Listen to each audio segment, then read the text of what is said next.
ಬಹಳಷ್ಟು ವಿದ್ಯಾರ್ಥಿಗಳು BBA course ಅಂದ್ರ ಬಿಸ್ನೆಸ್ ಓದುವುದು ಅಂತ ತಿಳ್ಕೊಂಡಿರ್ತಾರೆ. ಅದರ ರಿಯಾಲಿಟಿ ಒಳಗ BBA ಮೂಲಕ marketing, finance, HR, digital business, analytics, consulting ಮತ್ತು ಆಂಟ್ರಪ್ರಿನರ್ಶಿಪ್ ಕ್ಷೇತ್ರದಾಗ ಕರಿಯರ್ ಅನ್ನ ನಾವು ರೂಪಿಸ್ಕೊಳ್ಬಹುದು. ವಿದ್ಯಾರ್ಥಿಗಳಿಗೆ ಬಿಸ್ನೆಸ್, ಲೀಡರ್ಶಿಪ್, ಕಮ್ಯುನಿಕೇಷನ್ ಅಥವಾ ಮ್ಯಾನೇಜ್ಮೆಂಟ್ ಇಷ್ಟ ಇತ್ತು ಅಂತಂದ್ರೆ PUC ಆದಮೇಲೆ BBA ಅತ್ಯಂತ ವರ್ಸ್ಟೈಲ್ ಆದ ಒಂದು ಡಿಗ್ರಿ ಆಗ್ಬೋದು. ಈ BBA ಡಿಗ್ರಿ ಭಾರತ ದೇಶದ ಒಳಗೆ ಹುಟ್ಕೊಳ್ಳಿಲ್ಲ, ಇದು ಅಮೆರಿಕದಾಗ ಹುಟ್ಕೊಂಡಿತ್ತು. ಭಾರತದಾಗ ಮೊದಲೇ ಸಲ ಈ ಡಿಗ್ರಿ ಬಂದಿದ್ದು 1987 ಡೆಲ್ಲಿ ಒಳಗೆ. ಅಲ್ಲೇ ಬ್ಯಾಚುಲರ್ ಆಫ್ ಬಿಸ್ನೆಸ್ ಸ್ಟಡೀಸ್ ಅಂತ ಹೇಳಿ ಯೂನಿವರ್ಸಿಟಿ ಆಫ್ ಡೆಲ್ಲಿ ಇಂಟ್ರೊಡ್ಯೂಸ್ ಮಾಡ್ತದೆ. ಆಮೇಲೆ 1990 ಆದಮೇಲೆ ಭಾರತದೊಳಗೆ ಎಕನಾಮಿಕ್ ರಿಫಾರ್ಮ್ಸ್ ಅದು, ಇಂಡಸ್ಟ್ರಿಗಳು ಜಾಸ್ತಿ ಆಗ್ಕೋತ ಹೋದು. ಅದಾದಮೇಲೆ BBAನು ಪಾಪ್ಯುಲರ್ ಆಗ್ತಾ ಹೋತು. ಆದ್ರೆ ಭಾರತ ದೇಶ ಒಳಗೆ ಇನ್ನೂ Tier 2, Tier 3 ಸಿಟಿ ಒಳಗೆ BBA ಡಿಗ್ರಿ ಬಗ್ಗೆ ಜಾಸ್ತಿ ವಿದ್ಯಾರ್ಥಿಗಳಿಗೆ ಗೊತ್ತಿಲ್ಲ. ಅದು ಬರೀ ಬೆಂಗಳೂರು, ಧಾರವಾಡ, ಬೆಳಗಾವಿ ಅಂತ ಊರೊಳಗನ ಅದ. ಇನ್ನೊಂದು ಕಾರಣ ಅಂತಂದ್ರೆ BBA ಮಾಡಿ ಇಂಡಸ್ಟ್ರಿ ಒಳಗೆ ಜಾಸ್ತಿ ಕೆಲಸ ಸಿಗ್ತದ. ಸೊ ಪಟ್ಟಣದೊಳಗೆ, ಹಳ್ಳಿ ಒಳಗೆ ಈ ಕೋರ್ಸು ಸಾಮಾನ್ಯವಾಗಿ ನೋಡ್ಲಿಕ್ಕೆ ಸಿಗುದಿಲ್ಲ. ಇವತ್ತಿನ ವಿಡಿಯೋ BBA ಎಂದರೇನು, BBA ಕಲಿತ ಮೇಲೆ ಏನು ಮಾಡ್ಬೋದು ಅಂತ ಹೇಳಿ. ನೀವು ನಮ್ಮ ಚಾನೆಲನ್ನು ಇನ್ನೂ ಸಬ್ಸ್ಕ್ರೈಬ್ ಮಾಡಿದ್ದಿಲ್ಲ ಅಂದ್ರೆ ಸಬ್ಸ್ಕ್ರೈಬ್ ಬಟನ್ ಅನ್ನು ಪ್ರೆಸ್ ಮಾಡ್ರಿ. BBA ಅಂದ್ರೇನು? ಬ್ಯಾಚುಲರ್ ಆಫ್ ಬಿಸ್ನೆಸ್ ಅಡ್ಮಿನಿಸ್ಟ್ರೇಷನ್ ಅನ್ನೋದು 3 ವರ್ಷದ ಅಂಡರ್ ಗ್ರಾಜುಯೇಟ್ ಡಿಗ್ರಿ ಕೋರ್ಸ್.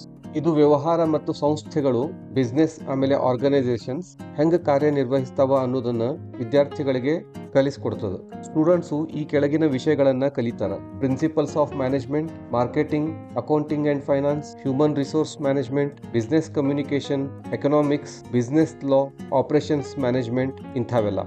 BBAನ ಮೂಲ ಉದ್ದೇಶ ಅಂದ್ರೆ ಬಿಸ್ನೆಸ್ ಬಗ್ಗೆ ತಿಳುವಳಿಕೆ ಬೆಳೆಸೋದು, ಲೀಡರ್ಶಿಪ್ ಸಾಮರ್ಥ್ಯ ಬೆಳೆಸೋದು, ನಿರ್ಧಾರ ತೆಗೆದುಕೊಳ್ಳುವ ಕೌಶಲ್ಯವನ್ನ ಹುಟ್ಟುಹಾಕೋದು, ಆಮೇಲೆ ಕಮ್ಯುನಿಕೇಷನ್ ಕೌಶಲ್ಯಗಳನ್ನ ಬೆಳೆಸುವುದು. ಇವು ಯಾವುದೇ ಕಂಪ್ನಿನ ನಡೆಸಬೇಕಾದ್ರೆ ಈ ಸ್ಕಿಲ್ಗಳು ಅತ್ಯಗತ್ಯ. ಈ BBA ಯಾರು ಮಾಡ್ಬೋದು? ನಮ್ಮ ಉತ್ತರ ಕರ್ನಾಟಕದ ವಿದ್ಯಾರ್ಥಿಗಳಿಗೆ BA ಗೊತ್ತು, BCom ಗೊತ್ತು, BSc ಗೊತ್ತು. ತಮ್ಮ ಮಾರ್ಕ್ಸ್ ಮೇಲೆ ಅದನ್ನ ಅವರು ಚೂಸ್ ಮಾಡ್ಕೊಂಡು ಹೋಗ್ತಿರ್ತಾರೆ. ಕೆಲವೊಂದ್ಸರ್ತಿ BBA ಹೋಗೋ ಜನನೂ ಇದ್ದಾರೆ. ಆದ್ರೆ BBA ಏನು ಅಂತ ಹೇಳಿ ಗೊತ್ತಿಲ್ಲಾರ್ದನ ಸುಮ್ಮನೆ ಅಡ್ಮಿಷನ್ ತಗೋತಾರೆ. ಅದನ್ನ ಕಲಿತ ಮೇಲೆ ಏನ್ ಮಾಡ್ಬೇಕು ಅಂತ ಗೊತ್ತಿಲ್ದನ ಪೇಚಾಡ್ತಾರೆ. ಆದ್ರೆ ನೀವು ಒಂದ್ ಸ್ವಲ್ಪ ಪ್ಲಾನ್ ಮಾಡಿ BBA ಯಾಕೆ ನಾನು ಮಾಡ್ಬೇಕು, ಯಾವ BBA ಮಾಡ್ಬೇಕು ಅಂತ ಹೇಳಿ ಡಿಸೈಡ್ ಮಾಡಿದ್ರೆ ಮುಂದೆ ನಿಮ್ಮ ಕರಿಯರಿಗೆ ಬಹಳ ಹೆಲ್ಪ್ ಆಗ್ತದೆ. BBA ತಗೊಳ್ಬೇಕು ಅನ್ನೋರು ಕಮ್ಯುನಿಕೇಷನ್ ಮತ್ತು ಜನರ ಜೊತೆ ಮಾತಾಡ್ಲಿಕ್ಕೆ ಇಷ್ಟಪಡೋರು, ಬಿಸ್ನೆಸ್ ಹೆಂಗ್ ನಡೀತಾವ, ಕಂಪನಿಗಳು ಹೆಂಗ್ ವರ್ಕ್ ಮಾಡ್ತಾವ, ಮಾರ್ಕೆಟ್ಗಳು ಹೆಂಗ್ ಕೆಲಸ ಮಾಡ್ತಾವ ಅನ್ನೋದನ್ನ ತಿಳಿಲಿಕ್ಕೆ ಆಸಕ್ತಿ ಹೊಂದಿದವರು, ನ್ಯಾಚುರಲ್ ಆಗಿ ಲೀಡರ್ ಆಗಿರೋರು, ಯಾವುದೋ ಕೆಲಸನ ಮಾಡ್ಲಿಕ್ಕೆ ಟೀಮ್ ವರ್ಕ್ ಅನ್ನ ಪ್ರೋತ್ಸಾಹಿಸೋರು, ದೊಡ್ಡ ದೊಡ್ಡ ಕಂಪನಿ ಒಳಗ ಕೆಲಸ ಮಾಡಬೇಕು ಅನ್ಕೊಂಡವರು, ಇಲ್ಲ ಮುಂದೆ ತಮ್ಮದಾದ ಒಂದು ಬಿಸ್ನೆಸ್ ಅನ್ನ ಸ್ಟಾರ್ಟ್ ಮಾಡಬೇಕು ಅನ್ಕೊಂಡವ್ರಿಗೆ, ಇವರೆಲ್ಲ BBAನ ಕನ್ಸಿಡರ್ ಮಾಡ್ಬೋದು. ಸೊ BB ಒಳಗ ಸ್ಪೆಷಲೈಸೇಷನ್ಸ್ ಇರ್ತಾವ. ನೀವು ಸುಮ್ಮನೆ BBA ಜನರಲ್ ಆಗಿ ಹೋದ್ರೆ ನಿಮಗೆ ಉಪಯೋಗ ಆಗ್ಲಿಕ್ಕಿಲ್ಲ.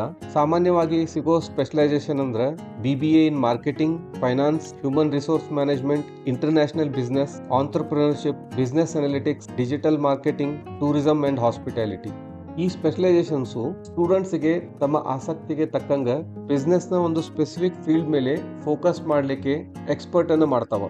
ಈ ಕಂಪನಿಗಳಿಗೆ BBA ಗ್ರಾಜುಯೇಟ್ಸ್ ಯಾಕೆ ಬೇಕು?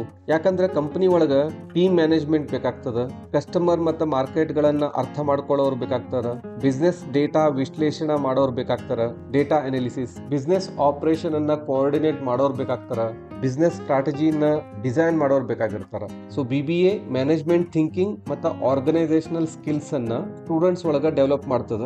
ಈ ಸ್ಕಿಲ್ಸು ಪ್ರತಿಯೊಂದು ಇಂಡಸ್ಟ್ರಿ ಒಳಗೂ ಅಗತ್ಯವಾಗ್ಯಾವ. ಈಗಿನ ಕಾಲದಾಗ ಬರೀ ಒಂದ ಸ್ಕಿಲ್ಲು, ಒಂದ ಡಿಗ್ರಿ ಇದ್ರೆ ಉಪಯೋಗ ಆಗೋದಿಲ್ಲ.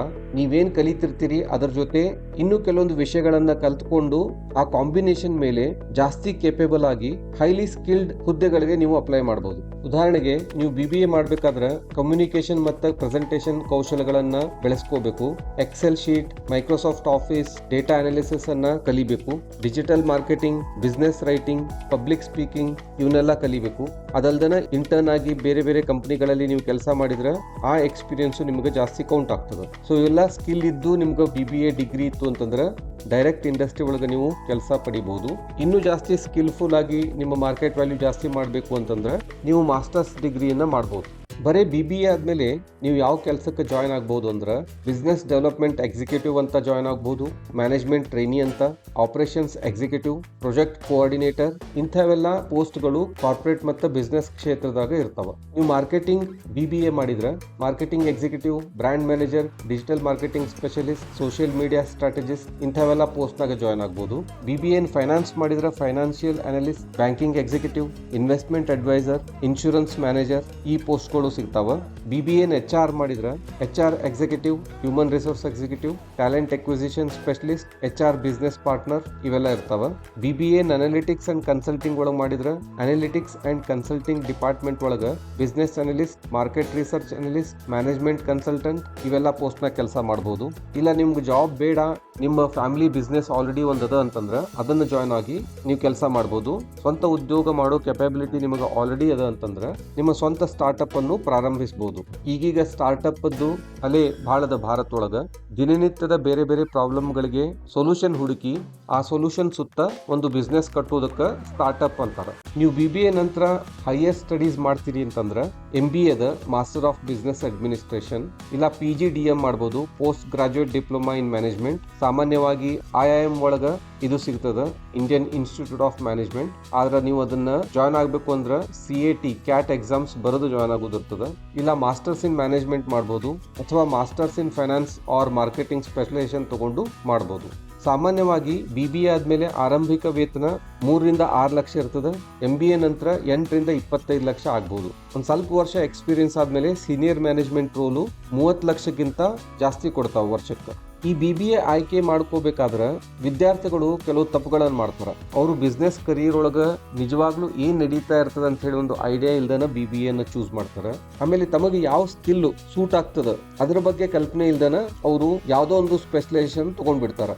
ಇನ್ನು ಕೆಲವರು BBA ಅಂದ್ರೆ ಬರೀ BBA ಮಾತ್ರ ಕಲಿತಾರೆ, ಬೇರೆ ಎಲ್ಲ ಸ್ಕಿಲ್ಗಳನ್ನ ಪ್ಯಾರಲಲ್ಲಿ ಡೆವಲಪ್ ಮಾಡ್ಕೊಳ್ಳೋದಿಲ್ಲ. ಹಂಗಾಗಿ ಅವ್ರ ಮಾರ್ಕೆಟ್ ವ್ಯಾಲ್ಯೂ BBA ಡಿಗ್ರಿ ನಂತರ ಬಹಳ ಜಾಸ್ತಿ ಏನಾಗುದಿಲ್ಲ. ಇನ್ನೊಂದು ಕಂಪ್ಯಾರಿಸನ್ ನೋಡೋಣ, BBA ಮತ್ತು BCom ಏನು ವ್ಯತ್ಯಾಸ ಅಂತ ಹೇಳಿ. BBA ಮ್ಯಾನೇಜ್ಮೆಂಟ್ ಮತ್ತು ಬಿಸ್ನೆಸ್ ಅಡ್ಮಿನಿಸ್ಟ್ರೇಷನ್ ಮೇಲೆ ಫೋಕಸ್ ಮಾಡ್ತದೆ. BCom ಅಕೌಂಟಿಂಗ್, ಫೈನಾನ್ಸ್ ಮತ್ತು ಕಾಮರ್ಸ್ ಮೇಲೆ ಜಾಸ್ತಿ ಫೋಕಸ್ ಮಾಡ್ತದೆ. BBA ಕಾರ್ಪೊರೇಟ್ ರೋಲ್ಸ್ ಮತ್ತು MBA ಗಾಗಿ ತಯಾರಿ ಮಾಡ್ಲಿಕ್ಕೆ ಆಗ್ತದೆ. BCom ಮಾಡಿದ್ಮೇಲೆ ನೀವು CA ಮಾಡ್ಬೋದು, CMA ಬ್ಯಾಂಕಿಂಗ್ ಅಥವಾ ಫೈನಾನ್ಸ್ ಕರಿಯರ್ಗೆ ಹೋಗ್ಬೋದು. BBA ಇರುವಂಥ ಕರ್ನಾಟಕದ ಕೆಲವೊಂದು ಇಂಪಾರ್ಟೆಂಟ್ ಕಾಲೇಜ್ಗಳನ್ನು ನೋಡೋಣ.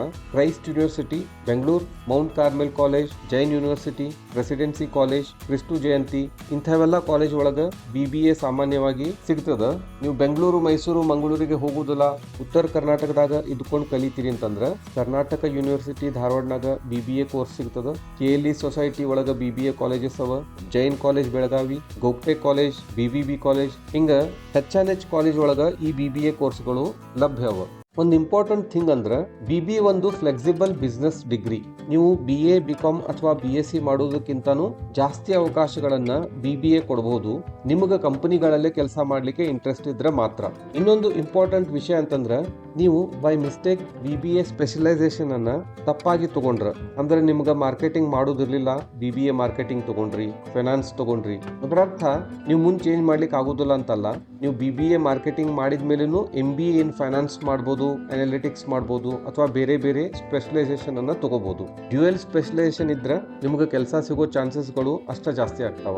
ಸರಳ ಮಾತನಾಗ ಹೇಳ್ಬೇಕು ಅಂದ್ರೆ BBA ಸ್ಪೆಷಲೈಸೇಷನ್ ಒಂದು ಡೈರೆಕ್ಷನ್ ಆರಿಸ್ಕೊಂಡಂಗ ಬಾಗ್ಲ ಮುಚ್ಚಿದಂಗಲ್ಲ, MBA ಮತ್ತೊಂದ್ಸಲ ನಿಮಗೆ ದಿಕ್ಕು ಬದಲಿಸ್ಲಿಕ್ಕೆ ಅನುವು ಮಾಡಿಕೊಡ್ತದೆ. ಸೊ ನಿಮಗೂ BBA ಬಗ್ಗೆ ಇಂಟ್ರೆಸ್ಟ್ ಹುಟ್ಟಿದ್ರೆ ಅದು ನಿಮ್ಗೆ ಸೂಕ್ತ ಆಗ್ತದೋ ಇಲ್ಲೋ, ಆ BBA ಸಿಗುವಂತ ಕಾಲೇಜ್ಗಳು BBA ಮಾಡಿದ್ಮೇಲೆ ಎಂತ ಕಂಪನಿ ಒಳಗ ಏನಾಗಿ ನೀವು ಕೆಲಸ ಮಾಡ್ಲಿಕ್ಕೆ ಬಯಸ್ತೀರಿ ಅನ್ನೋದನ್ನ ಇವತ್ತಿಂದ ಯೋಚಿಸ್ಲಿಕ್ಕೆ ಪ್ರಾರಂಭಿಸಿ ಅದ್ರ ಬಗ್ಗೆ ಡೀಪ್ ಆಗಿ ಸ್ಟಡಿ ಮಾಡ್ಲಿಕ್ಕೆ ಕ್ರಮ ತಗೋರಿ. ಈ ವಿಡಿಯೋ ಇಷ್ಟ ಆದ್ರೆ ಲೈಕ್ ಮಾಡ್ರಿ, ಬೇರೆದವ್ರ ಜೊತೆಗೂ ಹಂಚ್ಕೊಡ್ರಿ. ಇಂಥ ವಿಡಿಯೋಗಳನ್ನು ನೋಡ್ತಾ ಇರ್ಲಿಕ್ಕೆ ನಮ್ಮ ಚಾನೆಲ್ ಅನ್ನ ಸಬ್ಸ್ಕ್ರೈಬ್ ಮಾಡ್ರಿ. ಜೈ ಹಿಂದ್, ಜೈ ಕರ್ನಾಟಕ.